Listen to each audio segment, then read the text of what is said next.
Hi అండి. నమస్తే అందరికీ.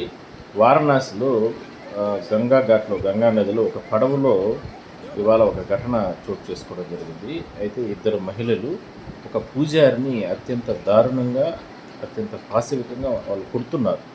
అంటే ఆ పూజారి ఇద్దరు మహిళలకు సంబంధించి అంటే నదిలో వెళ్ళేటప్పుడు ఒక ఆ పడవలో అసభ్యంగా ప్రవర్తించాడని బట్టలు అట్లా లాగుతూ ఇట్లా రకరకాలుగా ఇట్లా మిస్‌బిహేవ్ చేశాడని వాళ్ళు చాలా ఆవేదనతో అతని పైన ఆ రకంగా దాడి చేయడం జరిగింది.